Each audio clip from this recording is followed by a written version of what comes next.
Willkommen to the Daily Beast podcast. I'm Joanna Coles. I'm the Chief Content Officer of the Daily Beast. And I am Samantha B. I'm the Chief Content Officer of Elon Musk's team of little teenagers running the USAID. They sleep on cots. I tuck them into bed every single night and I read them a bedtime story. They are like the Lost Boys in Peter Pan, aren't they? And he is Peter Pan.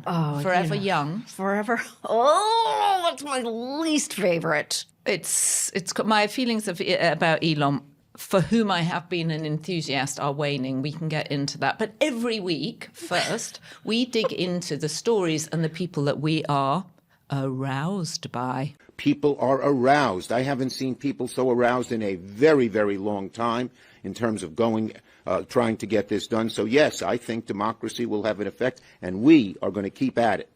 We're going to keep at it legally. We're going to keep at it legislatively, but we're also going to keep at it in terms of the grassroots. Thank you, everybody.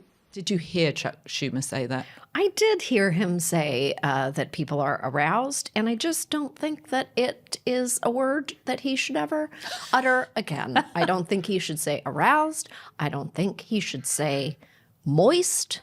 I don't think that he should say that a building is erect. There are a lot of words that he should probably erase from his vocabulary. Okay, well, we do have just the person to talk about what on earth is going on with the state of the Democrats. Our beast of the week, the badass Midwestern senator from Minnesota, Amy Klobuchar, or as I refer to her, Klobers. Clovers. I feel like this is the problem. If you are English, you just always reduce people down to sort of boys' public school nicknames. Do you know it's what? Unfortunate. What is very funny about that is that I think of her as Clobes, and I don't even know why. And as I was leaving my house today, I was like, oh, I'm excited to talk to Clobes. We don't have that type of relationship. I don't talk to her. Well, I call you Joey Jojo in my brain. Well, let's keep it in your brain. Let's keep it in your brain. Anyway, Senator Klobuchar, as she's officially known. Well, we'll be talking to her about just how aroused the Democrats are. And from our end, they seem more like dead men and women walking. Anyway, who should be leading the Democrats now? We'll be talking about that. And is there a Democrat out there besides Amy Klobuchar that Amy Klobuchar thinks could have won against Trump? Interesting. Well, and in the download, we're talking to Leah Wyar, the president of People magazine, the magazine that celebrities actually chase down for coverage rather than the other way around, to unpack the complex $400 million defamation lawsuit that I've honestly been completely avoiding, but that will not leave us alone. The Justin Baldoni and Blake Lively cringe fest. If you've heard these names, caught wind of litigation, or merely heard the words, "You have a baby on your boob," don't fear. We're diving headfirst into the legal firestorm that's almost as confusing as Blake Lively's wardrobe choices. and as my homework assignment, I watched the movie, except for the last 3 minutes. I can tell you what happens. Okay. He kills her. Oh, no! It's not true. That's not what happens. Oh, my God.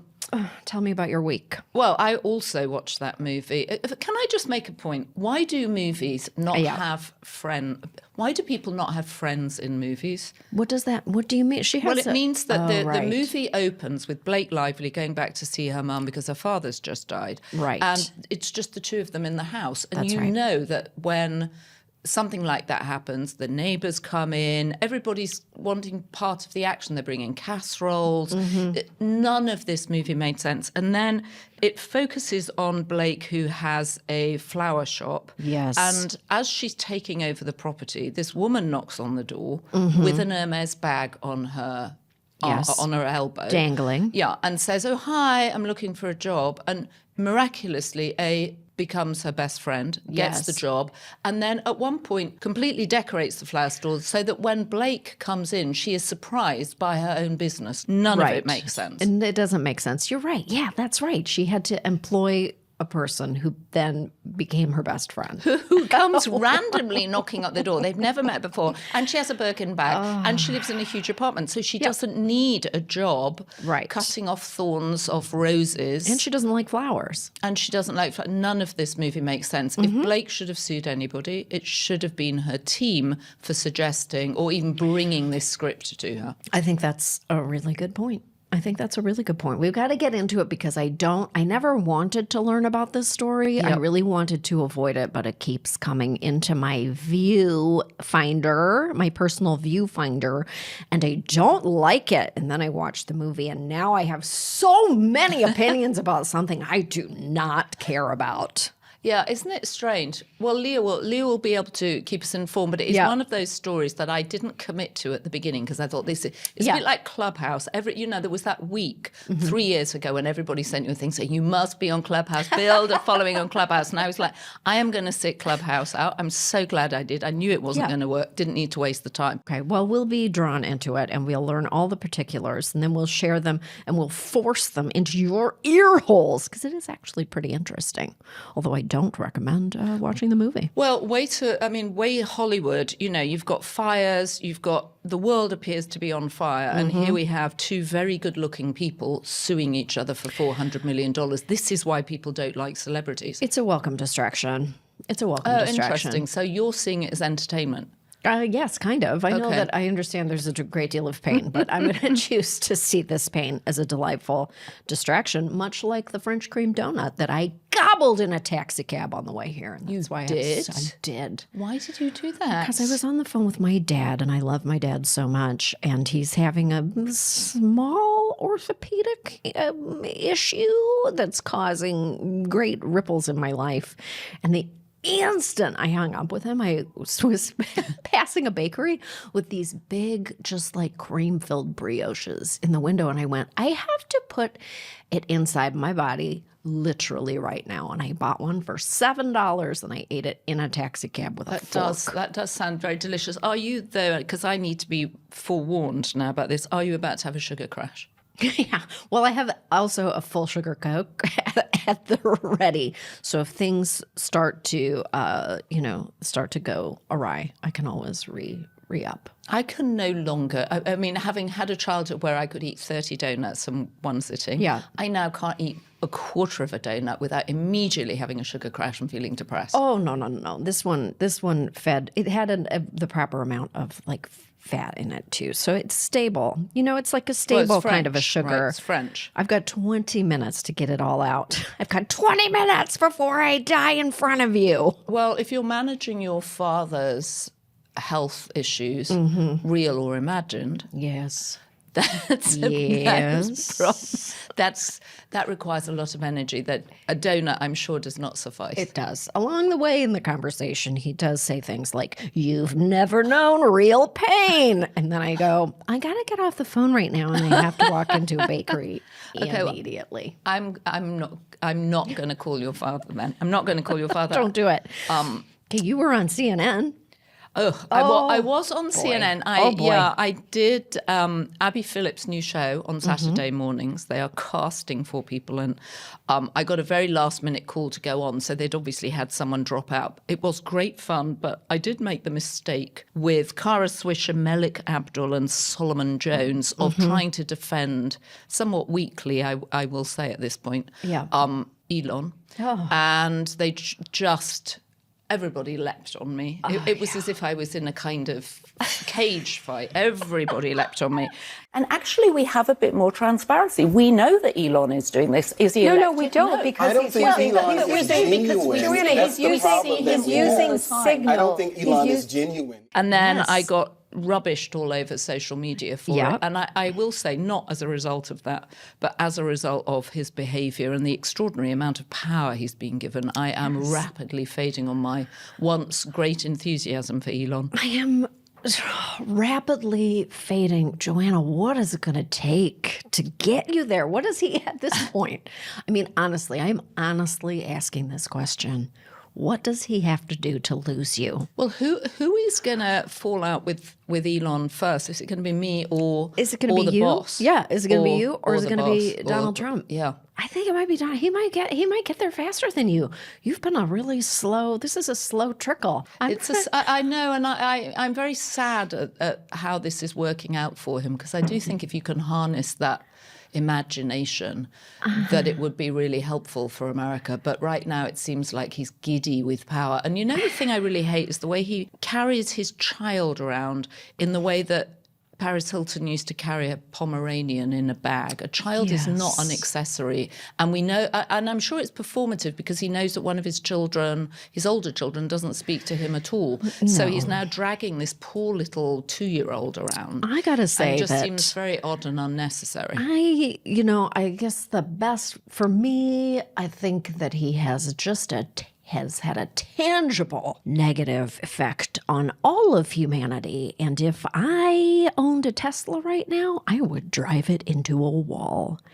And that's... Well, I did own a Tesla and I did give it back 18 months into its lease, largely because it didn't work. That I would get texts from it saying the back door is open when I knew that it was parked on the high street. And then the doors would open when we were driving, which was God. So they said, oh, yes. When I called them and said, oh, well, it's it's an S and it's November, whatever it was, 21. They said, yeah, that wasn't a good batch. It's probably a rogue car. It wasn't a good batch. Yeah, it was. But him being out there talking whatever he was talking about irritated me because I would be like, dude, just be quiet and fix your cars. Yeah, I think the train has pulled out of the station on Elon Musk. I don't know. I mean, I just don't. I have so much anger and disgust, that I don't even know where to put it. I don't even know where to put it. Like, I don't have a bucket large enough to put all of my animus toward Elon Musk. And it's debilitating to me as a person because I just, over the weekend,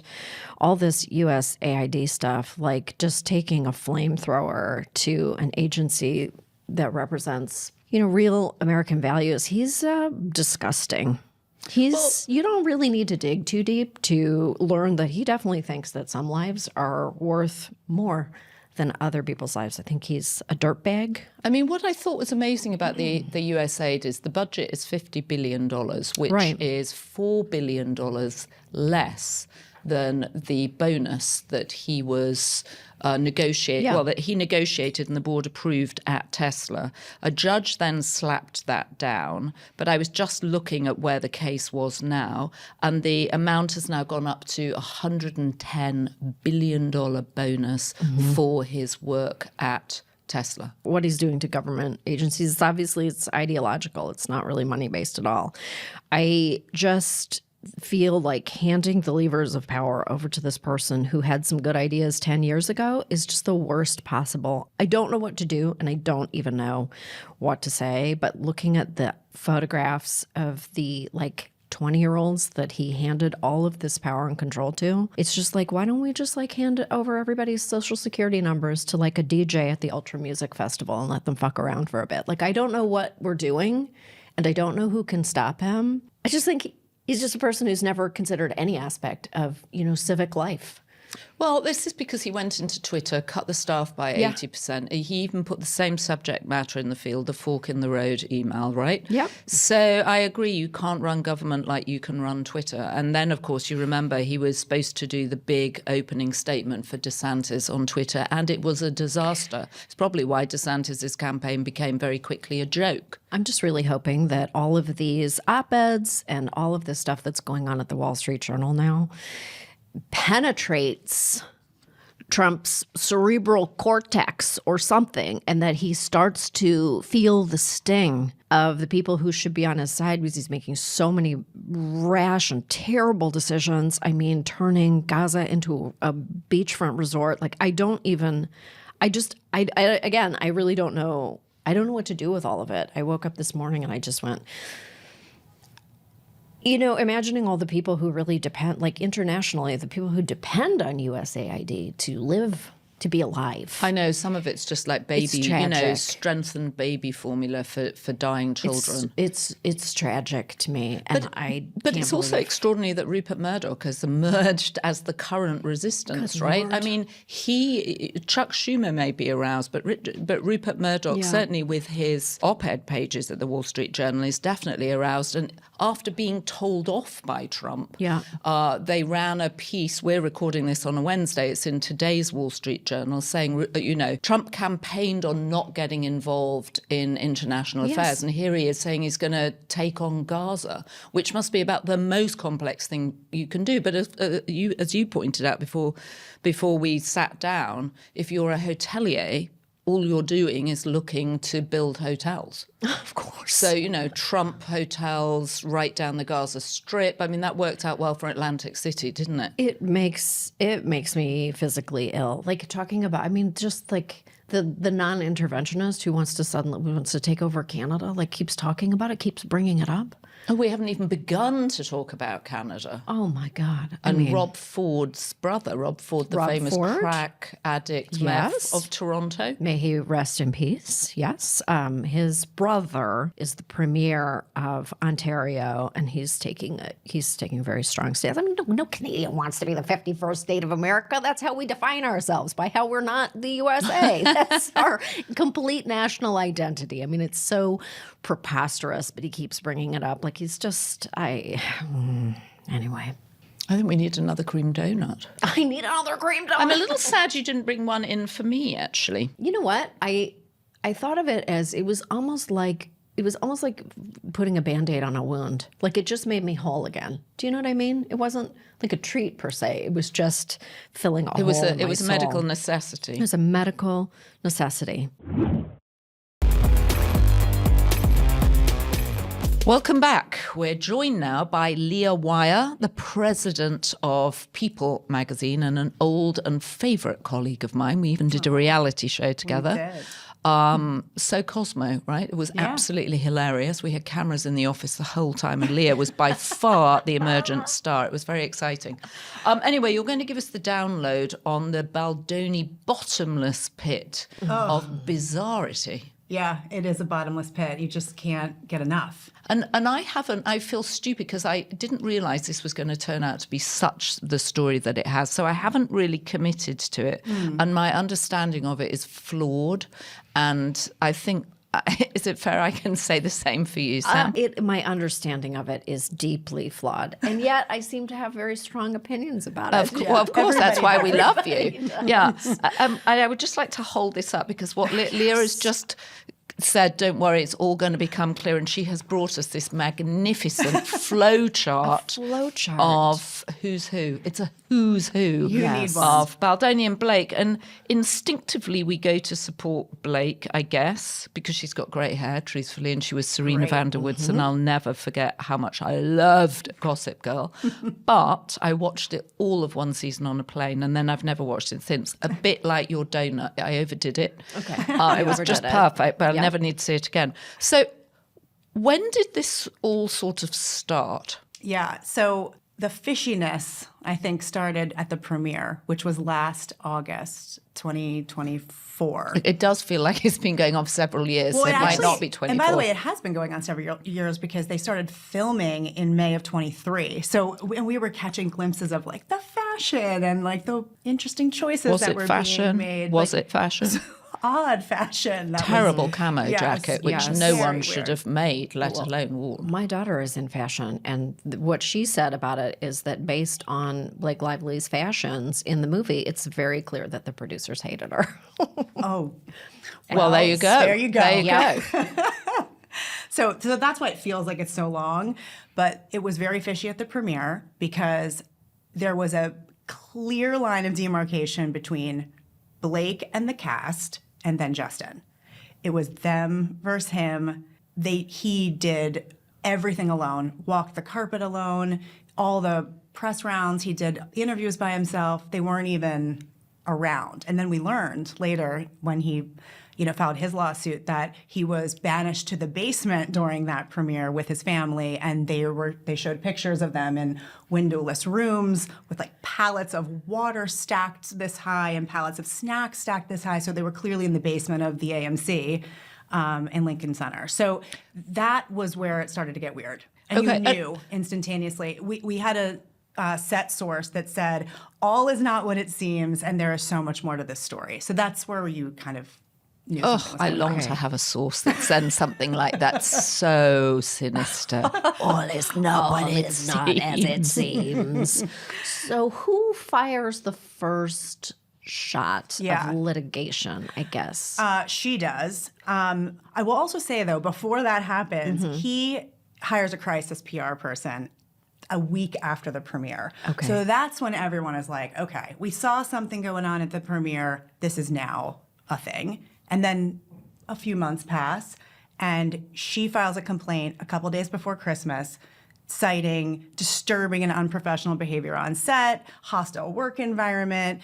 She gave some examples that he entered her trailer uninvited while she was pumping. Because she just had her fourth child, just right? had the baby. There were inappropriate statements regarding, sex and porn on set, like this type of stuff. So instantaneously, I think as a woman, having lived through the PTSD of Me Too, you're like, okay, Team Blake, right? And that, I think, was most people felt that way in the beginning. Like, this is just another gross moment in Hollywood. And And also, can I point out that Justin Baldoni, who I'd really not come across before this movie, he is the director of it and he stars in it. And a lot of the script literally talks about how good looking he is. And so you're like, how is this? Because first of all, you're on screen with Blake Lively, who, however she turns out, is gorgeous.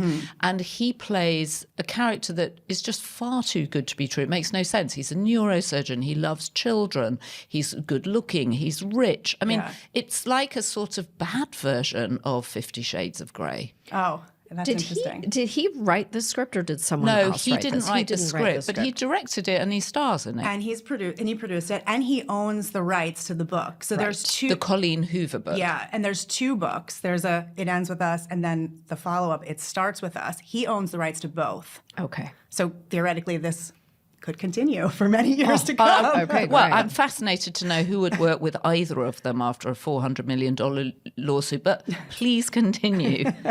Okay, so she files this complaint. The next day is when the Times story comes out. And the Times story is titled, "We Can Bury Anyone Inside a Hollywood Smear Campaign," which everybody is like, whoa, my God, she got smeared. What is happening? So this is like the Blake train going, right? Like, So wait a minute. Just so the New York for people who didn't read it, just explain what the New York Times story was. The New York Times was essentially ran through the allegations that she had filed in the complaint the day before. All the things that we had talked about, like inappropriate conversations. He took liberties kissing her during sex scenes. There was maybe intimacy coordinator issues. Like all of that stuff was in the Times story. So they had a heads up on the lawsuit that she was filing? I don't know if they had a heads up. I assume they would have gone to ask questions, right, to get his feedback, but I don't totally know that. Okay, so the Times comes out with a huge long piece, which everybody is sending to everybody. Everybody's talking about it. And on the same day, he's dropped by WME, who also reps Blake as well. So he's dropped. Okay, so now this is starting to pick up a lot of steam. And then, sorry, I have a timeline because this is very complicated. No, I love the fact you brought incredibly legal-looking notes. I mean, this is now 3 lawsuits that were filed in 16 days. Like, there's a lot going on. Right. Yes. And so at this point, the cast is starting to show support toward Blake. So you're like, oh, they were on set. They saw all this. Like, maybe this is real. This got legs. New Year's Eve, though, he files his lawsuit against the Times. And that's he alleges libel. It's a $250 million lawsuit. He's saying they cherry-picked information. He removed context. That misled the public. That's making him look bad. And not only, in her original complaint, she said his team, they were planting all these stories, making her reputation look bad. He's saying, you did the same thing to me. You're telling everybody that there are HR violations all over the set. Not true. So, they're going tit for tat now. Okay. Wow. So That was high stakes. High stakes. Okay. Now, she then turns the same day her complaint into a real lawsuit against him. So now there's 2 lawsuits as of New Year's Eve. So there's the first lawsuit, then there's the Times piece. Then Hers was like a unofficial complaint, not a lawsuit. It was a complaint. it was a complaint. Yes. Okay, so she makes a complaint. The Times piece comes out. He files a suit against the Times claiming libel. Yes. And her complaint was based on her experiences on set and then a PR campaign that had been rolling out for months prior to the movie launch, which I remember because my kids saw it roll out on TikTok. So it all kind of made sense to me when she filed her complaint. I was like, I remember this.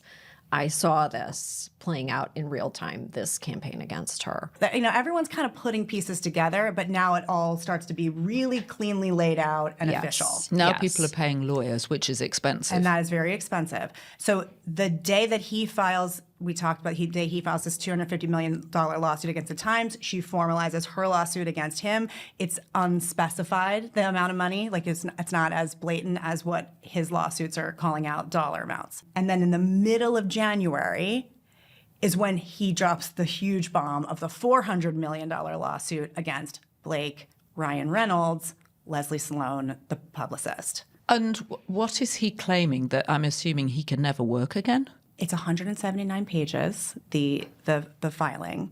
He's claiming civil extortion, defamation, invasion of privacy. Can I ask a question about the original complaint that Blake Lively lodged? What was the intention behind that? Like, who was the complaint to? The complaint, yes, that's a good question. If the complaint came out the day before the Time story, the complaint, I think, was to surface this to allow the Time story to come out. I see, okay. The why, though, I think is still a mystery to everybody, because you go from filming the movie, premiering it, and there being weirdness there, and then you're jumping to these lawsuits. And it's like, what happened during these gaps that made her want to do this, that made her want to, is it, and there's so many theories. It's like, did she really just feel like she was being sexually harassed? Maybe, who knows? But then it gets like really, really, it's an onion that just kind of keeps going and going and going. And that's where it starts to get a little confusing as to like the intention of it all. And he's now releasing emails and texts from her that appear to slightly undermine the idea that she was sexually harassed. Or he offers her an intimacy coach and she says, I don't need to speak to her before the movie, which actually seems reasonable. That's reasonable. And then there's a lot of issues about, she claims, or Ryan Reynolds claims, that Baldoni was weight shaming her because she was just getting over having had her fourth baby. Yeah. I call this his receipt era. Baldoni's like, he's just throwing it all out there. Like he releases the footage of them slow dancing. And I think the story is, she says in that particular scene that there was no dialogue, that he had a kiss that kind of like dragged from her ear, like all the way down to her neck. And he tells her she's smelling good. So it's sort of feeling like it's very gross. He releases this footage, which actually has audio. You hear the part of, oh, you smell good, but it's actually in response to a joke that she's talking about, like, oh, my self-tanner might be all over you. And so it's like, this is weird. Like, it's so blatantly different from what she's saying to what he is sort of proving was what happened. And obviously, he could be cherry-picking things. Like, who knows? But he's really smacking down a lot of these claims that she brings to the table. He releases the video. He releases this wild voice note. I don't know if you sat and listened to that. Oh, cringy. yes, I did. Is this the 7-minute voice note that the he one leaves at 3 for o'clock her? in the morning? Yes. I have a hard line against voicemails left at 3 o'clock in the morning. To me, like leaving someone a message at 3 o'clock in the morning says you have no boundaries whatsoever. Like that is not okay. I couldn't even get through the whole 7 minutes because it's so hard to listen to. It's overacted in a way. It is. Do you think it's performative to make up for something that's already happened? I don't know if it's that or if that is just who he is as a person. Right. There's a lot of actors who are just on He's all the just time. Like, a very, very good-looking director and actor. So good-looking, just like crazy good-looking. a lot. I mean, I would like my mum would have a few things to say about his face. She could point out some flaws in his face. She could? I'm just saying. Well, she could. It's good to have a Yorkshire mother because you're never going to get above yourself because she can always point out a flaw that she spotted from 200 paces. Well, let's maybe talk about that for a second, because in that video that he releases of them slow dancing, she makes a joke that maybe he should get a nose job. Interesting. I think my mother would agree with that. She would. We should really have your mother on. Yeah, at some honestly, point. she'd be very good on the can tell me podcast. all I She got a would. soft spot for the Italian men with the large noses. So also, what was the thing about someone released, and I'm assuming this is part of the smear campaign, and it came out last summer. They reminded people of an interview with a female journalist, a Danish journalist, Yes. that Blake had done, where Blake looked like she was being a bit hostile to the journalist who was there to help her promote a movie. Yeah, and the journalist, I think, said, how's, congrats on the little bump. Meaning because she was pregnant, right? And Blake was like, well, congrats on your little bump. And she wasn't pregnant. So these things started to come out, and you then start to say, well, is this who she is in real life? And that's where I think it gets sticky, because is this a character shaming moment too, or is it just proving that everything she says in the very beginning complaint is not all it's cracked up to be? But where does it end? Where? Maybe it never ends with us. It might. I think that's the sequel. It's not, it starts with us. It never ends with us. And then I think the piece of this that is hard for him is that his whole brand was that of a male feminist after Jane the Virgin.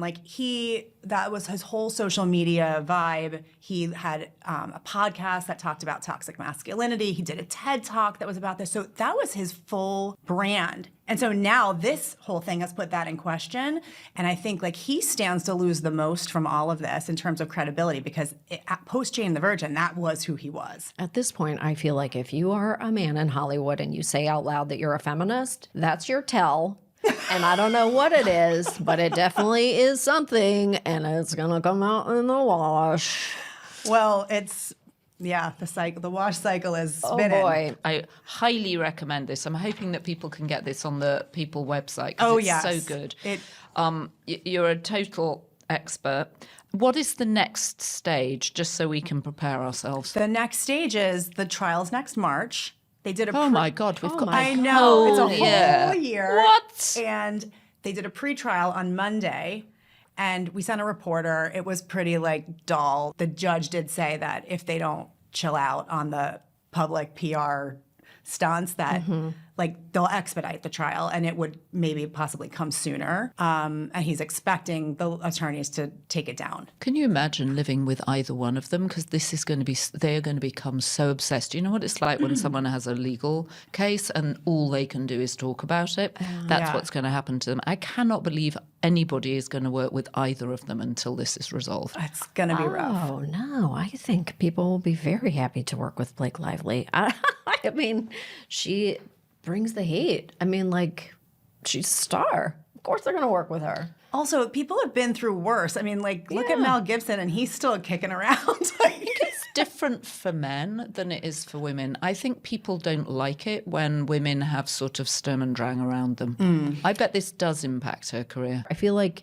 it was very brave and smart to actually, I feel like it was very instructive to reveal the step-by-step of what a smear campaign looks like. And the fact that it could even reach someone who is in her position, I feel like it was just kind of opening that up to the world, really opened a lot of people's eyes to the kind of the machine behind the machine, which I think was a really interesting move. And I can understand why he's upset about it, and it's affecting him, and all of that is true, and all of that is real, and it's all extremely painful. But I think she's one of the only people in Hollywood who can take a risk that big, because she's in the position that she's in. She's pretty untouchable financially. They're very financially successful by all accounts. But wasn't one of the problems that she felt that her hair product that she was just launching off the back of a film about domestic violence was impacted by this? Yeah, I mean, probably was. That's in her Yeah. suit too, saying that, it's various businesses that she has are in peril too. So, and that's one of them. The Blake Brown, I think, is what the target line's called. Her hair does look very good in the These movie. things happen all the time to much less wealthy people, and we don't know about them. We just hear all this bad press about someone, and then you go, "Oh, I've changed my mind about it." And she is kind of one of the only people who can lay it out point for point for point, and go, "This is actually what happens. Take a look at it, and here's why it's painful. And I think it's really interesting. I mean, you cannot deny that happened. I was there. I saw it. I saw it with my own eyes. I was like, what is going on here? Why does everybody hate Blake Lively all of a sudden in the summertime around the release of the movie? You know, I'm not a person who is that aware of these things. I'm not on a lot of social media myself. So for it to reach my eyeballs meant that it was like a pretty meaningful campaign against her. And it was just interesting to see it point for point.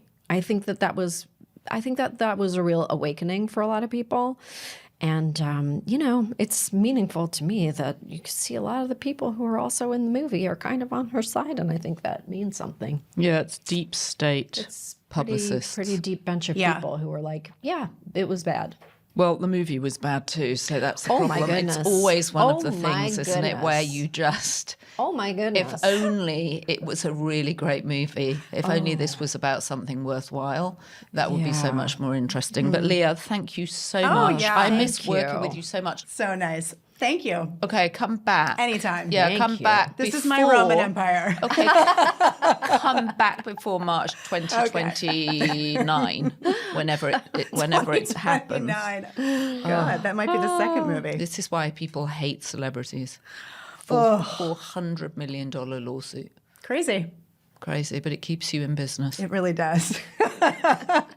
We'll take it. Did that help? Do you now have clarity? I think I have clarity, but I don't know. What is clarity? I like Blake Lively. We used to I put her do. on the cover when I Yeah. was editing Marie Claire and Cosmo. I'm sort of still Team Blake. I'm just very confused because the film has clouded all judgment for me because it was so bad. But I will say it's yeah. too much about him, the movie, and how good looking he is, and he's not that good looking. I find it's actually funny, but watching the movie put me even more squarely on Team Lively. I think I already was, and it just put me there even more deeply because it's directed so claustrophobically. Like every frame is so tight. I felt like I was being smothered by his face. It's just so. I don't know how to I don't think anyone should watch it in order to see this. Just let me tell you that it was like being suffocated by the close-up shots. The close-up shots of him kissing her. Yeah, even when the vibe is so incredibly creepy, and I'm just not sure it was like intentional. I don't think it was I don't think it was the intention of the script. I think that's just he kind of directed it creepily. Is that? Well, I think okay he for me to directed say? it to make himself look like the hero and incredibly good looking, and thought he would probably launch from this as the next Brad Pitt. And in fact, the complete reverse has happened. The complete reverse has happened, and it's an extremely ugly story. But I really do applaud Blake Lively for coming forth with the information that she learned about the very intricate campaign against her. Like, you know, there was a big gap, many months between the time that campaign was in full operation and for her to issue her complaint. So she must have learned within that couple of months span exactly how technical it was. And Well, I think it's actually really it's very elucidating. And it's very Trumpy. I mean, lawsuits flying everywhere, huge sums of money, neither side backing down. That feels like the new world we're living in. Yeah. Well, I don't know. I don't blame her, and reputationally I guess I don't blame him for trying to fight for his point of view, but yeah, I don't know. We're back, and we're thrilled to be joined by this week's Beast of the Week, Senator Amy Klobuchar. Amy isn't just a Midwestern moderate or the newly minted number 3 Democrat. She's clever, she's spicy, as Sam would say, and she's much more charismatic than one might expect from a senator from Minnesota. Al Franken used to refer to himself, remember Al Franken, as the second funniest senator from Minnesota, making Klobuchar number one. She's the daughter of a teacher and a newspaperman, the first woman elected to the Senate from her state, and a Bob Dylan fan, as we saw in her powerful inauguration speech a few weeks ago. Last November, she didn't just win re-election, she outperformed her party's presidential candidate, remember her, by 11 points, proving she knows how to connect with voters in tough territory. She deserves a Golden Globes. Oh my gosh. Senator Klobuchar, I can't believe you're talking to us today. Thank you so much for making time. I know you're not busy. Nothing much is happening. I'm going to speak at midnight, so I have plenty of time. Oh my We're God. stopping. We are doing a 30 hours through the night against the OMB nominee, Vote, as in don't vote for Vote. His last name is Vote. Who was one of the Project 2025 architects, and actually the Stephen Miller, who of course is known as one of Trump's Svengalis, has attributed this idea of freezing the funding to Vote before Vote was even in the office. Wow. Well, how are we going to keep you awake for 4 years straight? Like, what's the strategy? I don't need a lot of sleep. Okay, that's good. Like that. You're Yes, not going to get I am any. like that. Are you still capable of being shocked? Because I thought that I could no longer be shocked, and I was so surprised that everyone just towed the line on RFK Jr., Tulsi I Gabbard. was actually surprised when you looked at some of those nominees. Yeah. Kash Patel is coming down the track, and there seems to be no opposition. You had Pete Hegseth. There was 2 senators, of course, or 3 that voted against him on the Republican side. But our Democrats have, when it comes to these really big ones that have been clearly unqualified, have been very strong in our opposition. But again, it's the numbers, do the math. Yeah. You know, they can get these nominees through with 51 votes, Right. beginning and end of story, and they have those votes. So there seems to be so much going on right now, so many confirmations, so many extraordinary policies by the president and then Donald Trump. What should we be focusing on, Senator? And, you know, if you were to prioritize the things that are worrying you, what are they? Well, I think the first is that we have to realize that this isn't business as usual. This isn't just one person you disagree with that you debate. This is a complete constitutional power grab. And unless you realize how bad it is, you're not able to, I think, cope with what the answers are. So that's the first thing. The second thing is a little different. You need to go back to what the basics are and where the American people are, right? A bunch of them voted for Donald Trump. A bunch of them wanted change. And the major reason they weren't happy with the status quo is that they wanted costs to go down. They were concerned about inflation. So I kind of start every day and say to myself, as we see more messes and firing of inspector generals that would be watching taxpayers' money and egg prices, I kind of think to myself, it's another day where Donald Trump has not brought down costs for the American people.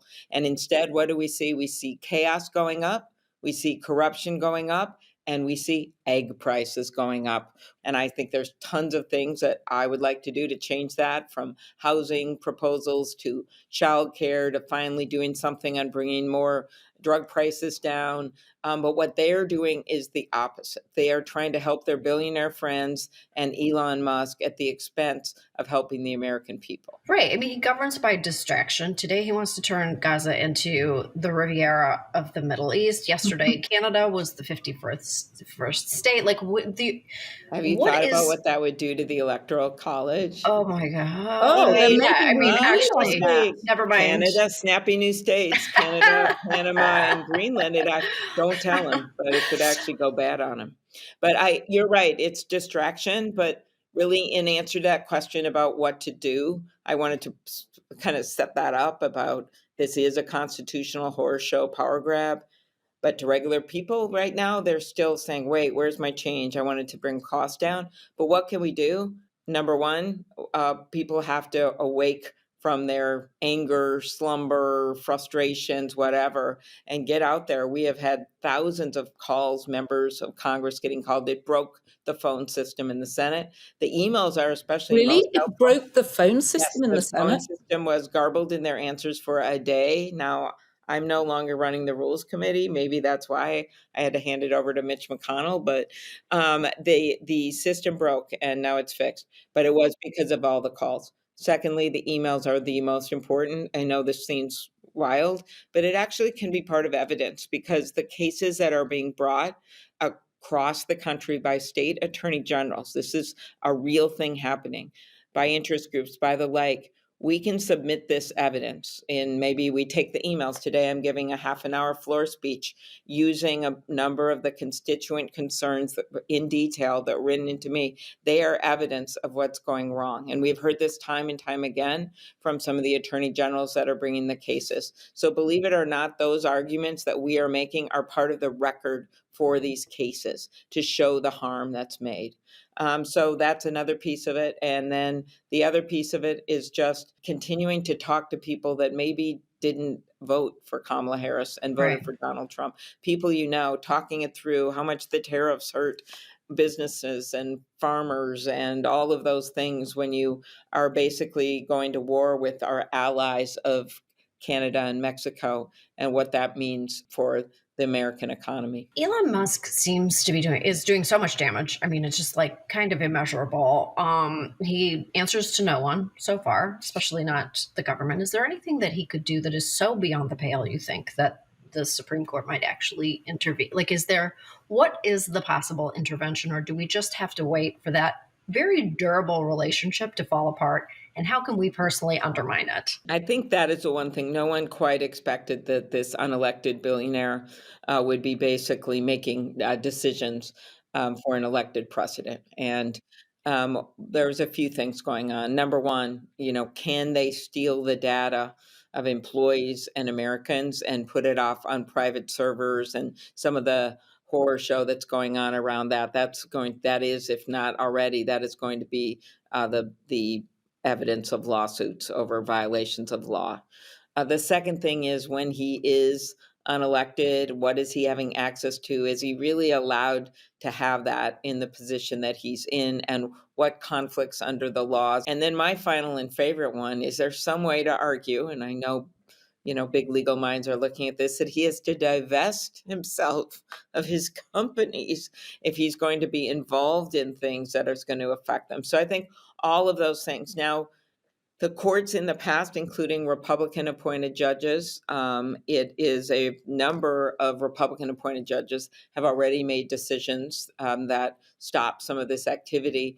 It takes a while to wind through the court system. We all know that, but you can have temporary orders that block what's going on. And some of that has already happened, one with regard to immigration that was really significant. Senator, you presided over the opening of the inauguration. What was it like being in the room? Well, I thought I would give all the scoops to you and Sam B, because I Thank know you. they'd never get out at all. Very That was my precious. plan. Yeah, right. So, first of all, I picked every word that I spoke that morning very carefully when I addressed the Congress and the nation to open that inauguration.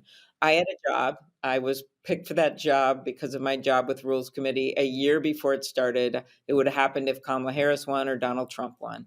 I had to supervise a committee which was composed of Mitch McConnell, the Speaker of the House, Hakeem Jeffries, and Chuck Schumer. We basically put together a bipartisan staff, and that's how the whole thing got planned. And I have to say, they were extraordinary, and the law enforcement was extraordinary. They had 4 days notice to bring that thing inside, change the whole security profile. They did it. So the things that I talked about in the speech were, number one, we are in a hot mess of division, and it's on all of us to work our way through it. Number two, and this is key, there's a reason in America that the inauguration is not held at a gilded presidential palace or in an executive office building. It's in Congress, because our founding fathers in the Constitution makes clear we have 3 equal branches of government. And that's the one that turns out to stand the test of time, we hope, in reality, in what Donald Trump is testing right now, legally and in every which way, by taking money that Congress has already appropriated for very important functions. Number 3, and this was my favorite part. When he moved it inside, I thought, we're going to have a room. I never really knew that all the oligarchs would be standing together, but I thought this is a room of power, right? But the power in that room of the elected officials doesn't come from in that room. It comes from outside of the room. And that's what we have to remember. And you've got both the Democratic base, which is ignited now and is getting more and more involved. Right. But I'm not seeing a ton of, I know that the party is becoming aroused. According to Chuck Schumer, we're getting aroused. But what is you that? sort of take him on one side and tell him he can never use that word Not again. allowed. Pass it on. You're not feeling like out in the world, we're not feeling a lot of resistance. It's a lot of feeling there. People are feeling very hopeless. How do you communicate that people have the power? And then what does that really mean on a day-to-day basis? People don't, I understand the importance, the civic importance of writing emails and calling in and doing all of that stuff. But the vast majority of people kind of don't do that. They don't actually think it makes a difference when it really does, or does it right now with this type of administration? And also, not everybody is feeling hopeless. I think one of the issues is that some people are excited by this and think that finally stuff is, because people don't see the workings of government. They think finally someone's coming in, and of course they overspend, and we're going to chop it down by 80%. So I disagree with your premise that everybody's feeling hopeless. Everybody I know. Yeah, I think that's fair. I was talking just the people in the middle that are going, wait a minute, there are people like that. And then there are people in the base of Democrats who are getting very, very upset and realizing maybe I can make a difference. That thing. So I think the first thing is that people have to kind of get out of thinking this is that I can do nothing. I make no difference. I just don't think that's true. There's only a few vote right now, 2 vote margin in the House of Representatives on the other side of this Capitol. So you can make a difference when it comes to getting involved in elections. I think that the other way that people can make a difference is by talking to each other and not just looking at their phones all the time.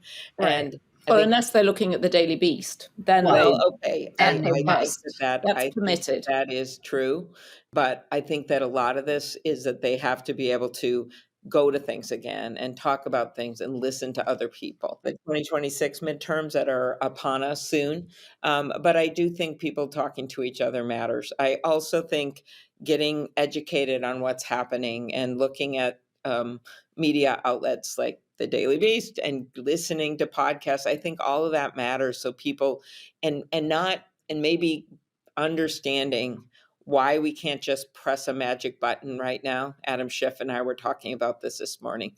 They just think, press the button, make this better, fix it, make it go away. I think we all know we have to be in this, and the Democrats are in this right now in Congress, but we're in it for the long haul. Out of all of them, who do you hope does not go through the most? Can you identify one of those very provocative picks that you're just like, if this goes through, I don't know what to do. I have no choice. I must keep going. But I think one of the hardest ones is Kash Patel. Right. By the way, after the Kash Patel hearing, you think about what you try to do to get your head out of it. So on Saturday morning, I was in Minnesota and I went to the Container Store because I decided I had this drive to reorganize the coffees and the teas and the, everything I had in these cupboards. My husband just keeps throwing things in them. So I'm in line at the Container Store. I know there's not a lot of those left, but there is one in Minnesota. And I'm in line and the clerks are there and they're really friendly. And all of a sudden this total stranger comes up with her big cart. And I've got this big cart of all these baskets and boxes. And she goes, I know why you're here, Amy Klobuchar. And I go, why? And I'm like, oh man, what is this? And she goes, you are living in a world that feels out of control and you're trying to assert some control over it at the Container Store. And I decided that is totally true. I'm going to have my 3 hours off on Saturday morning and I'm going to organize some things that I have control over. So that feeling of this is all outside of our command is everyone is feeling it. Senators are feeling it right now. They can't sleep, all those things. But I just need people to know that we are in this so big in these ways. We're in it with the courts and helping however we can on litigation, which is probably the ultimate way we're going to stop this. We're in it for trying to encourage and bugging and prodding our Republican colleagues to vote with us whenever we can, and waiting for that glorious moment when they do. We can't do anything about it till they do, but we can keep calling it out and calling it out. And we are in it with working with our constituents and going to town halls. And I was at a senior center, hundreds of people there, mad because they are not committing to negotiate the prescription drugs that we're finally negotiating under Medicare, which the last administration, the Biden administration, did the negotiations, and for just 10 drugs, saved 9 million seniors $1.5 billion in out-of-pocket costs for drugs like Januvia and Jardiance and Xarelto and Eliquis. Those things are happening right now, and it's on this next administration and on us to hold them accountable. How we ask questions in hearings, what we are expecting them to do, and all of this stuff matters. So what I'm hearing is that America is like one big freight train that just puked its contents all over Arizona, and we need to be thinking like a container store shopping spree. No, compartmentalizing. That's not what that story is. That is a shopping spree. You're just adding more stuff. Okay. This is trying to like take what you got, containment, contain it, organize it, get some control over it, and then do your work.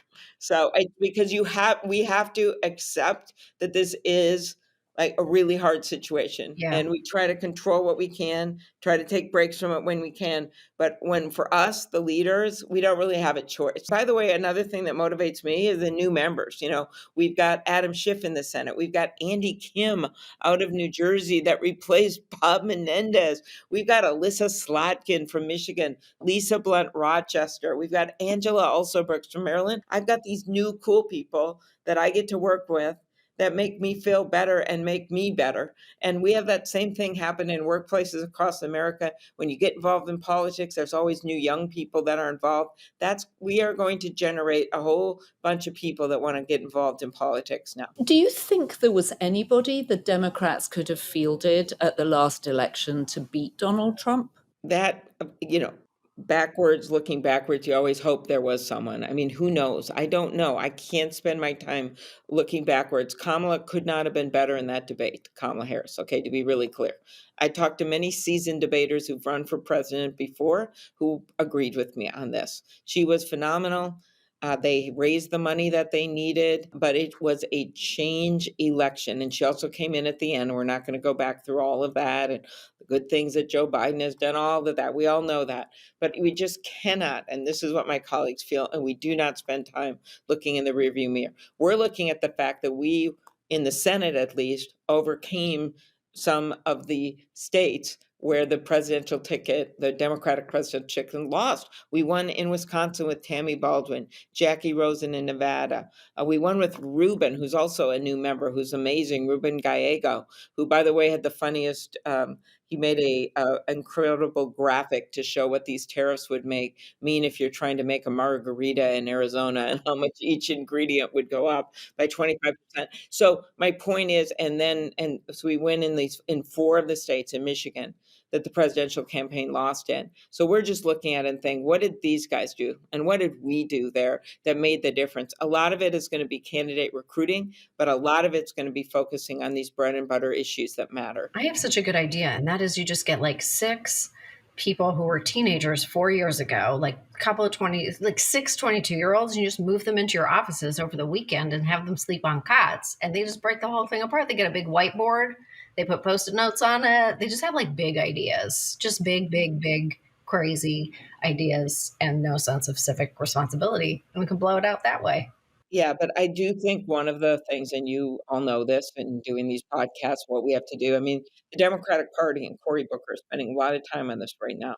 I'm number 3 in leadership. I'm working hard on all of the policies, what we're pursuing, what we're taking on, the battles we're picking, and getting out there in a big way. And he and others, we are also working on, we got beat out on, let's face it, on social media. Now, it's not easy when Elon Musk controls the algorithms of X. We know that, but that's not an excuse. And we're going to get our content out there in a big way. And one of the ways we get out there is by going to podcasts, by getting the message out in different ways about what we're doing. And right now, we are strongly making the case we're in it, that chaos and corruption are up, that these guys are doing things to help their billionaire friends, and that they are engaged in a constitutional power grab. So that is what we're getting out there right now, in addition to putting out our own ideas. Nuts and bolts. We're down to the studs. Let's go. Yes, those are my colleagues, the studs. The studs. First of all, what are you hearing from Republican senators, moderate Republican senators, about some of the choices that have gone through? I'm disappointed there hasn't been more resistance to some of the... I know you pointed out there were 3 people that resisted Pete Hegseth. But what are the conversations going on that you are privy to that we don't hear about the internal Republican resistance to what Donald Trump and Elon Musk are doing? Yeah, I think that there is a lot of people that feel very uncomfortable with what they're doing, but they are afraid of Donald Trump. And they are literally, there's reports of Musk and primaries and millions of dollars spent against them. A lot of them privately will say things about it. But in the end, you've got to live with your votes, right? You have to have, you're going to be held to those, your own morals, your own North Star, your own compass. And I don't know how some of them are doing it. I think some of them don't care, but there are ones that do. So I'm not just counting them off, not talking to them or not working with them on legislation, because I'm just waiting for that moment, and it may come, right, where they have to defend the democracy of the United States. And you're going to, I know what you're thinking. I'm just picturing Sam. I know. I'm like, how about on impeachment? Did they stand up then, Amy? How about this? How about when Kash Patel's coming?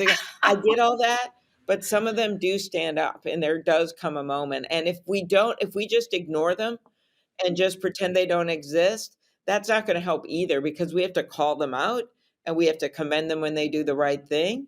And we have to keep this pressure on every single day. You know that I named my cat Susan Collins, right? I did. I kind of missed that. Yep, I named my cat Susan Collins because it makes me laugh every single time she does something weird. I'm like, Susan Collins. So there you go. I take your point. Patience. Okay. Definitely my final question. Does this make you want to run again? Oh.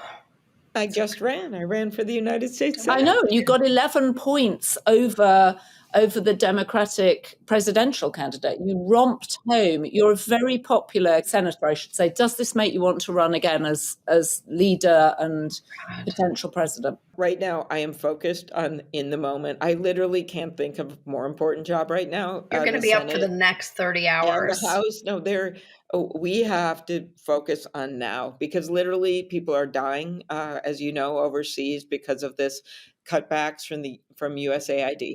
People are dying. You have got our democracy, and if all these federal employees either decide to take this made up buyout that may or may not be true, and we lose epidemiologists at the USDA, if we lose key people, it is really hard to get people back into those agencies as we're facing avian flu and the like.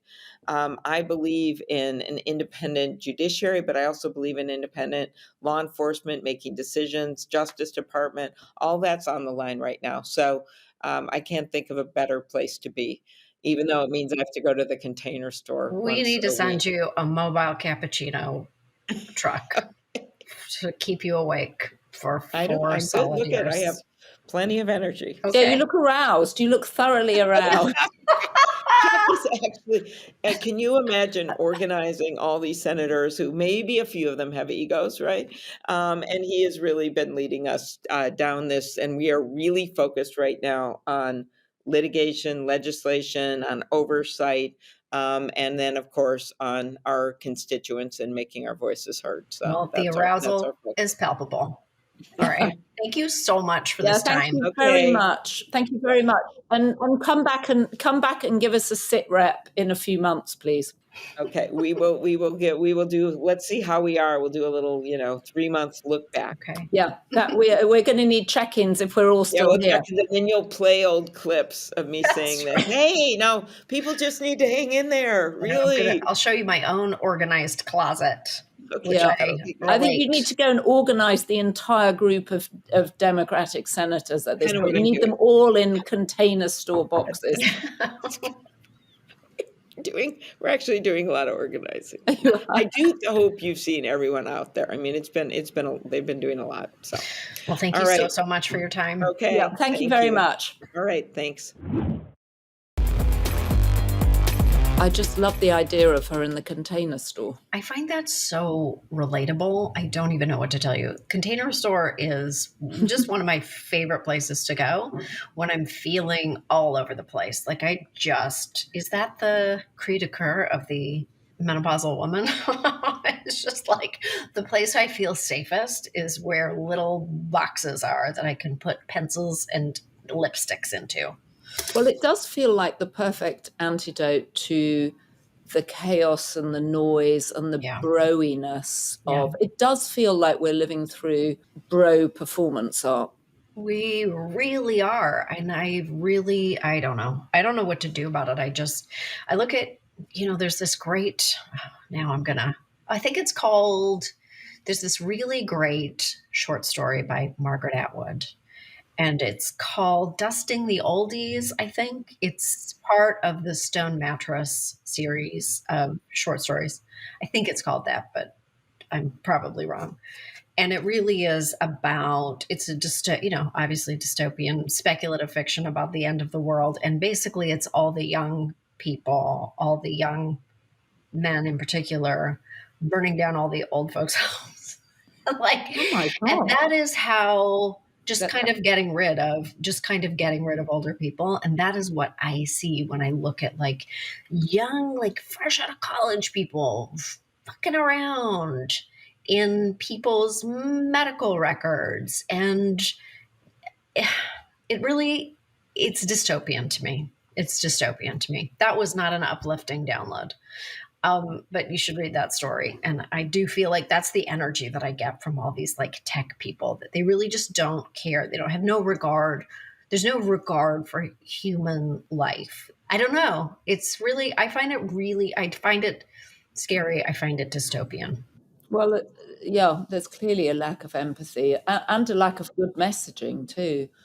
Because even if people voted for this level of disruption, the messaging should be better than my billionaire friend has moved in with his 5 lost boys and they're just dismantling everything and helping themselves to your data. Yeah, well, some things worked just fine and they don't require disruption. When everything is primed for disruption, then I don't know what we have. There are just some things that government is for. Anyway, sorry, this is my very Canadian I think opinion. you need to go and feed Susan Collins. And myself. Yeah, you need another cream donut. It's time for another cream donut. If you start the day with a cream donut, end the day with a cream donut, what's not to love? I just want the cream. I don't even need the donut part. I'm just going to lick the cream right out of the center.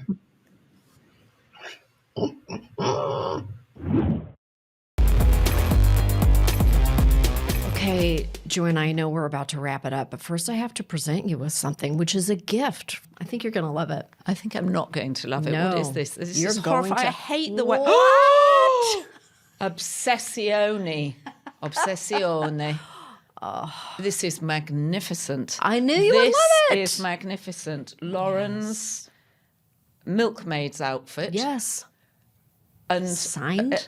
It's signed. Mm-hmm. What? Your secret rebel. It's fantastic. Isn't it I need it fantastic? framed and I need it on the wall next to that amazing picture you gave me at Christmas. This is just too much. You're taking care of my art collection. It's just That's right. I'm just obsessed. If you have been, thank you for listening. If you enjoyed this episode, please like, subscribe, comment, and share it with everyone you know. Everybody you don't, if you're on the subway, just tell people what you're listening to.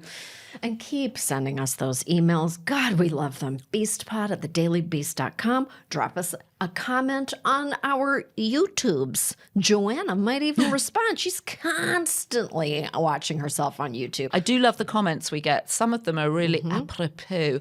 I think we should talk about some of them next week, actually. Oh, that would be delightful. Yeah. What could possibly go wrong? Oh, so many things. So many things. You should subscribe to The Daily Beast if you haven't done. It's very straightforward. You literally just go to thedailybeast.com and then you can sign up. And then you do, as my personal muse always seems to say, be best. I have a new muse now. Be milkmaid. Milk.